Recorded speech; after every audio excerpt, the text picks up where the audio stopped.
लावला या मातीचा टिळा मस्तकी. पिंटू बाया नमस्कार. आला का मत मागायला?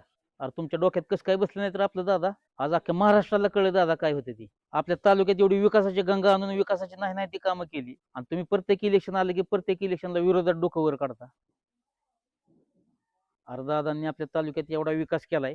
खरं तर बघायला गेलं तसं तर त्यांच्या उमेदवाराला आपण बिनविरोध निवडून द्यायला पाहिजे.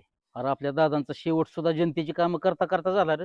आपल्या दादांनी आपल्या कुटुंबाला सुद्धा एवढा वेळ दिला नाही. एवढा वेळ जनतेची कामं करण्यासाठी सकाळी 6 वाजल्यापासून रात्री उशिरापर्यंत जनतेची कामं करत होते. आपलं आयुष्य घालवलं त्या कामातच. अरे आपला तालुका विकासाच्या कुठल्या बाबतीत कमी या म्हणून तुम्ही दादाच्या विरोधात उभे या. अरे दादांनी आपल्या तालुक्यात केलेल्या विकासापेक्षा त्याच्या पुढचा विकास करण्याची धमक आहे का तुमच्यात?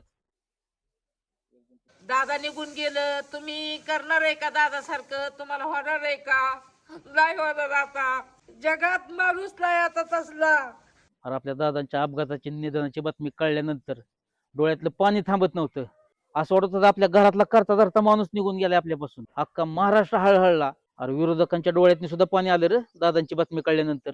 अरे दादांनी आपल्या आयुष्याची 35 वर्ष आपल्यासाठी घालवली, तेव्हा कुठं हा स्वर्ग बघायला मिळाला आता आपल्याला.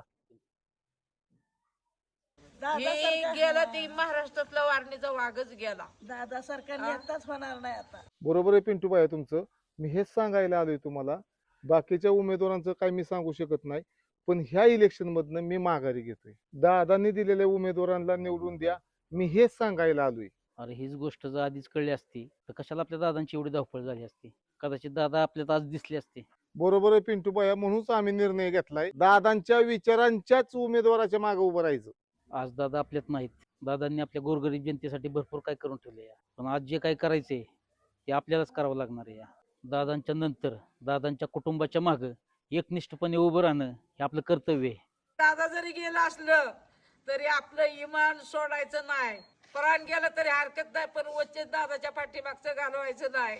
दादाने आपल्यासाठी भरपूर काय केलंय, पण आपण दादाच्या कुटुंबासाठी आपण उभं राहायचं.